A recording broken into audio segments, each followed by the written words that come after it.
continue their regular season and Challenge Cup play amidst the FIFA Women's World Cup that's taking place now.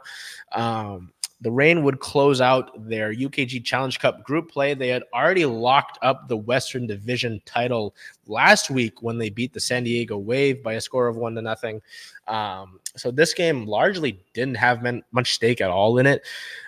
Taking that into account, plus the fact that Portland wasn't going to be able to advance either because of how they had fared throughout the Challenge Cup. So it was largely both teams getting like a scrimmage in or largely an exhibition. I know it doesn't play that way for a lot of players who need the minutes, who are younger, who might be fighting for more of a spot on this team.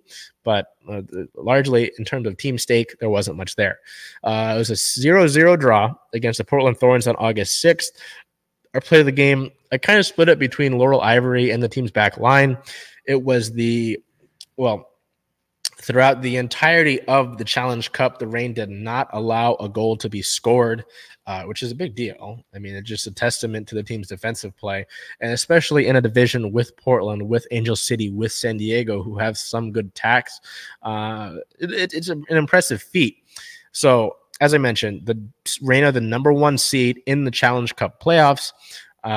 Their Challenge Cup semifinal that they've earned an automatic berth into is September 6th versus Racing Louisville. We don't have a time for that, but the Reign will be hosting that here at Lumen Field. So 6 straight clean sheets for the Reign.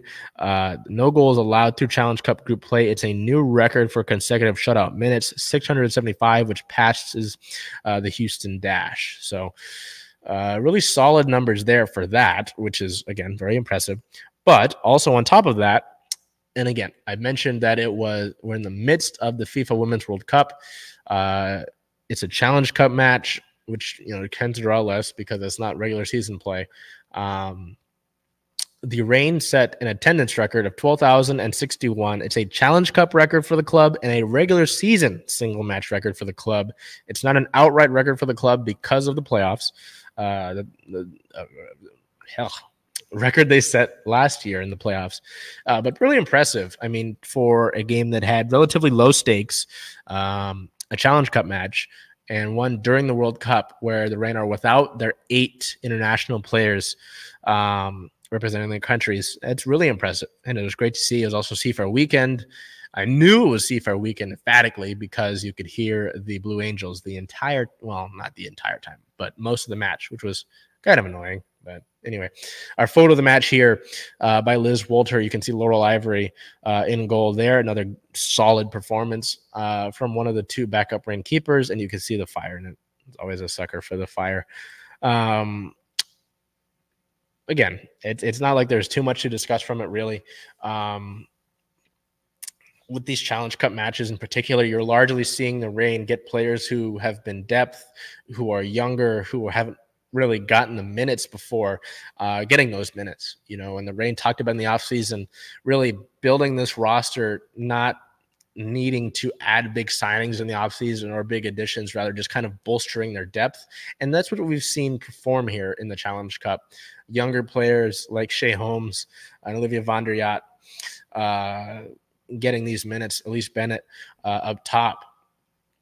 And defensively, how strong they've been. Those 2 backup goalkeepers for the Reign have been really strong. And I don't want to put the negative thoughts in your head, but when the expansion draft comes along for Bay FC and Utah, one of those keepers is probably getting selected, unfortunately, because of how good they are, and how good they've been for the Reign.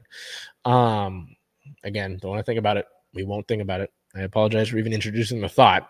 But even the back line in this match against Portland was all players who didn't start for the Reign, with Alyssa Melanson, Phoebe McLernan, Shea Holmes, UW alum, so shout out to Shea, and Ryan Brown.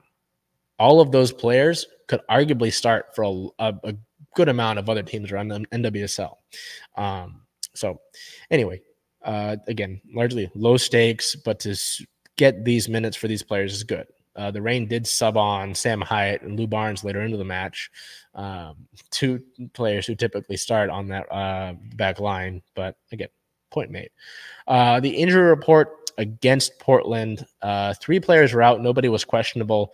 And obviously, all of those 8 international players were not available. Quinn was back and was present at this match, but was not available for selection. Expect to see these international players, most of them probably take some time to get back and get ready into club play. The next regular season match isn't until, I believe I said it was, we wrote about it last night. I should know. Yeah, August 18th on the road against Kansas City. So I'll probably see some players available. Anyway, Jess Fishlock continues to battle with a leg injury. They're just kind of keeping her safe for this one. She should be good to go for that match against Kansas City. Defender Kellyanne Livingston is out with a leg injury, and then midfielder Luwani was out with an excused absence. So, as I mentioned, have the Western Division locked up. They're 4th in the regular season table, top of the West, have already cured that berth into the semifinal. As I mentioned, that semifinal match for the Challenge Cup is on September 6th versus Racing Louisville. That is here at Lumen Field. No time on it quite yet.